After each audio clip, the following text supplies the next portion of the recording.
चलो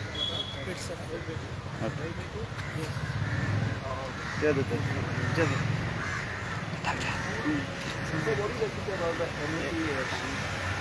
So, Aga, in the respect of educational institutions, I think that the government is very sadly playing with the future of educational institutions. And I think this is completely wrong. Today, what we hear is they are not only changing the timings of the institutions, classes, but they are also changing the starting date to say that educational institutions will start the academic year from April. As far as the timing is concerned, in the NCF, I assembly noloilla that there is a 29-hour per week schedule asa, and they are making it 39 hours. That is very contrary to your NEP framework.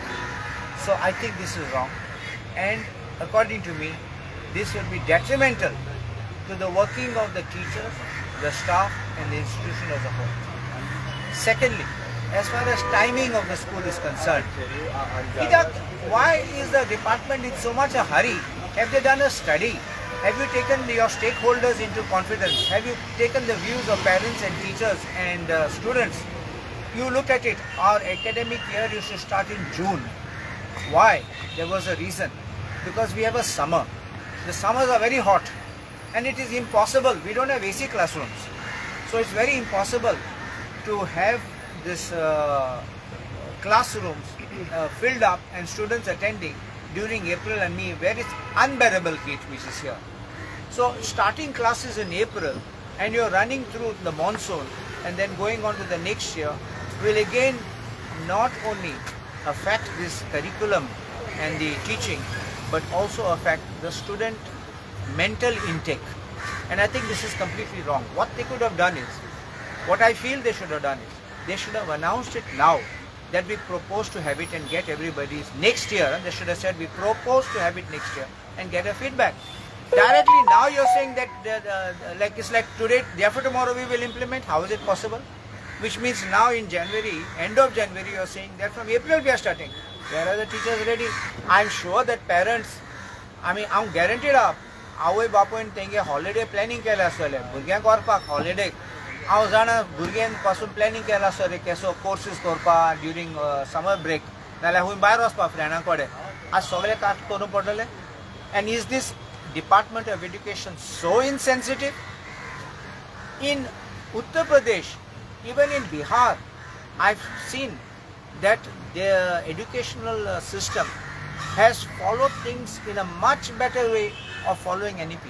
I am repeating, we are not opposing NEP, we are opposing the style of implementation of the NEP. It looks like there is one man who must be dictating this, how to do it, one man who sits in his house who must be dictating how you should do it. He doesn't think of other factors. It is only his way and nobody else's way. This is the way it has to be done. And the government is accepting it. Why should it be? So you have to take everybody into confidence. And I think the government should defer this, the timing. We don't have time actually in the assembly to bring up this issue because only one day. Which one shall we take up? Breaching of bonds of cash for job scam? Should we take up every other scam which is coming? And in the middle, this also. So it's very difficult for us in one day to try to all of us jump on the government on one issue.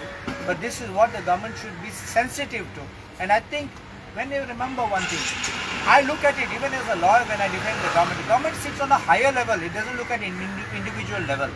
So you should, even if an individual gives a proposal, however good your friend may be, you look at the proposal from entire perspective and then you consider implementation or non-implementation or modification or implementation with a modification.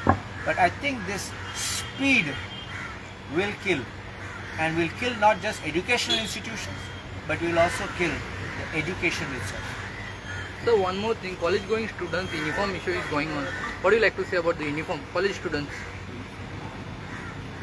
You see, there are two ways of looking at it. One is, when you have a college, this thing, you have kind of a discipline, they say, but you are not school kids. Remember, in school you are kids.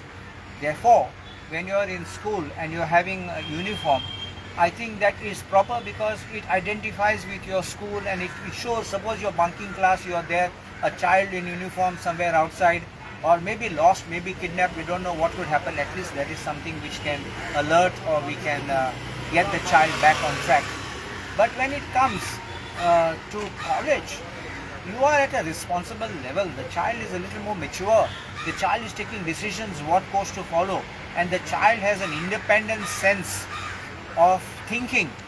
And at that time, if you are going to restrict them first with their first, you know that food habits, you are trying to give food, you are trying to control. Now you are going to control uniform, then you are going to control what they talk.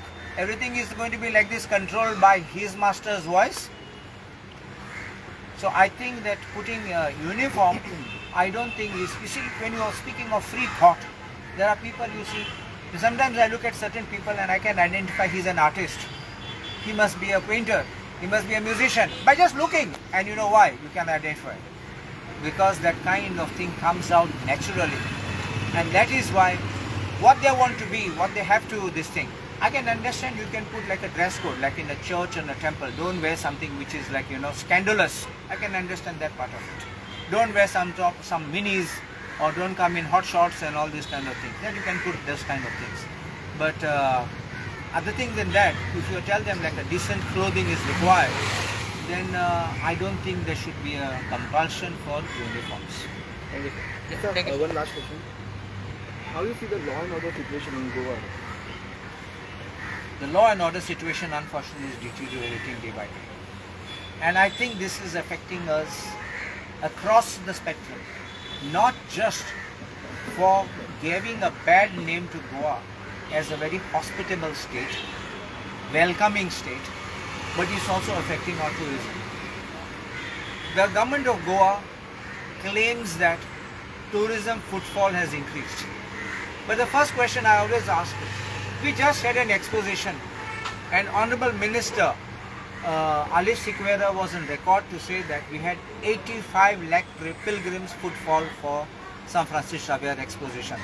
If that is the case, do you count those as tourists or do you exclude them?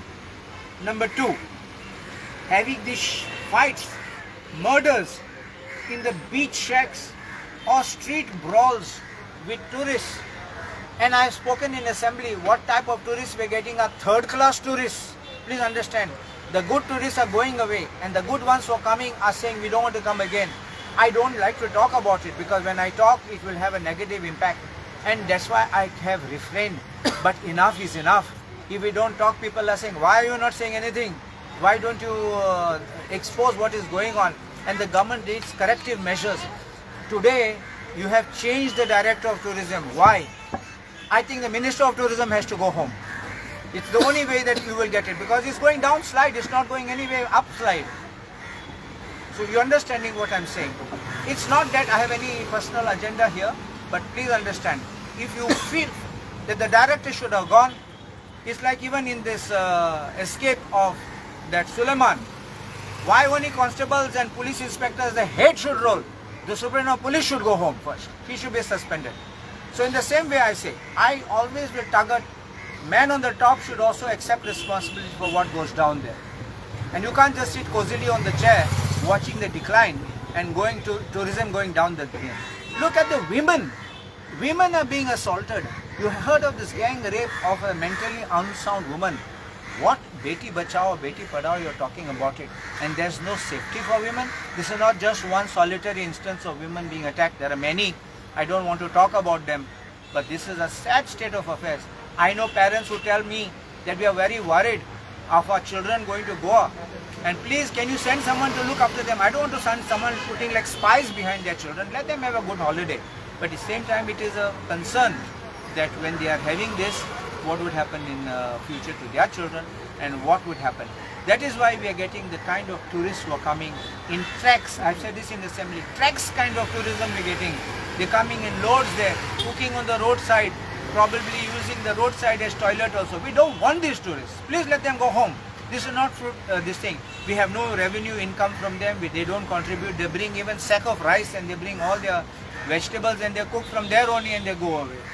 We don't want this kind of tourists. We want good tourists, we want quality tourists. And when Congress was there, you remember, we had good charters coming, we had international tourists coming. Now you may have some additional charters which have added, but that is nothing to restore the pre-COVID time of international tourists which we've had and coming. How does the Home Minister feel? Home Ministry has failed. Home Minister has been failed. See, it's a complete, you see, the government owes a collective responsibility, and with the Chief Minister at the head. So the Chief Minister is holding the home portfolio. I think the Chief Minister is overburdened with too many portfolios. Right from PWD to the Home Ministry, to you name, and everything coming under him. I'm wondering whether he's able to do justice to it. This is what is happening. And all down there are having a free run. And it's only when we are pointing out, then you are going to take action. No. There has to be a kind of a discipline in every department, under every ministry. And then you will have accountability, responsibility, and prompt deliverance. That is all what the citizens